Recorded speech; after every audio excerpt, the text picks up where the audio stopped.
Now, I'm no expert, and that's why I trust the experts. And these guys, the Institute for the Study of War, are the experts, boy. And I want to show you this map of theirs. This is from September 27th. And if we take a look at it, this is the fighting in and around Robotyne. So the Verbove and Novoprokopivka axes. What do we know is happening there? Very little. We know very little. There seems to be full operational security. There's no word coming out of there right now at all. The ISW is reporting that the fighting is intense, with heavy casualties sustained by both sides. The Ukrainians are trying to push through Novoprokopivka and Verbove. The Russians are trying to outflank them with flanking attacks from the direction of Kopani and north of Verbove there. Now, I bring this map up because it's the best map and it shows what I think are the real indicators of how this is going. And let me blow up the critical section. So a couple of things first. Fighting is ongoing, reserves are being pushed in there, and the Sorovikin line is breached.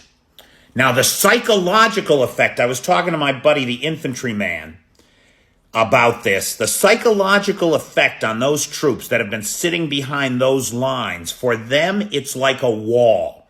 They're safe behind the wall. All the danger is in front of the wall. Once the wall is breached, there is a psychological impact. We're not safe anymore.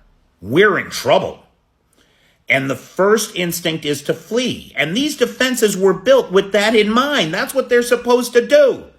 When that first Sorovikin line was breached, for Sorovikin, everybody was supposed to pull back to the next Sorovikin line. That's defensive strategy. But Gerasimov has an active defensive strategy.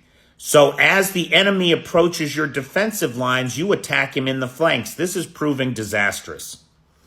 It's proving absolutely disastrous, this schizophrenia of battle tactics between the general who's in detention now and the general who's in charge now and who didn't build these fortifications is proving disastrous because these flanking attacks are lacking armored support, they're lacking air support. They don't have the manpower for it either, right? If you're going to attack like that, you need 3-to-1 advantage, and the Russians don't have it. So now let's blow this up and take a look at what I think is, from what I can glean, from what I understand as an amateur, this is the important bit. ThereThere's 2 things here.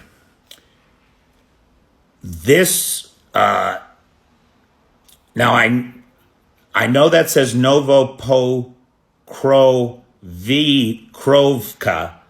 That's not Novokropivka. Let's be clear on that. So that's salient. See that bulge there out into the Ukrainian forces? That is greatly reduced over the last couple of days.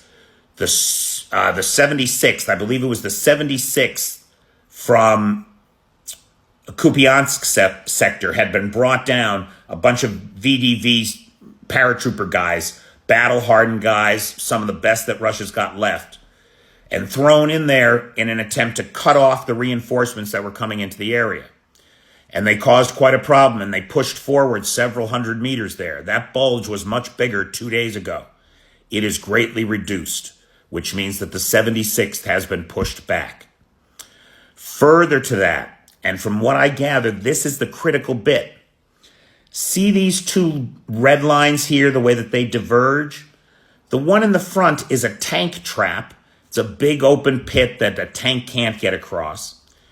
And then the next one is a trench line. That's the trench line where the actual soldiers are. Between the 2 lines, there appear to be no minefields.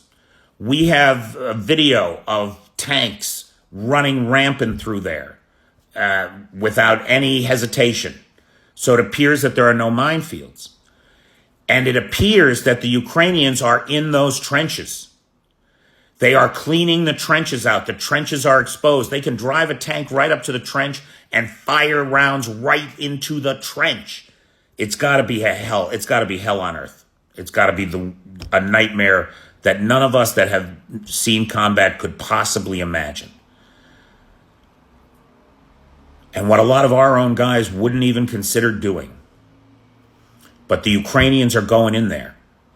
And they've cleared several hundred meters of the trench and taken those fortifications, as well as land on the other side of the trench, where again, it seems to be that the landmines are very scarce, not like they were for the first 8 kilometers, as dense as 5 every square meter.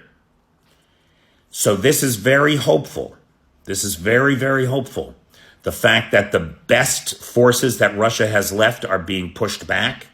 The fact that the Ukrainians are in the trenches and have access to drive right up to the trenches, and now we know are using mechanized elements in this area. If you're the kind of person that prays, pray. If you're the kind of person that manifests, manifest, right?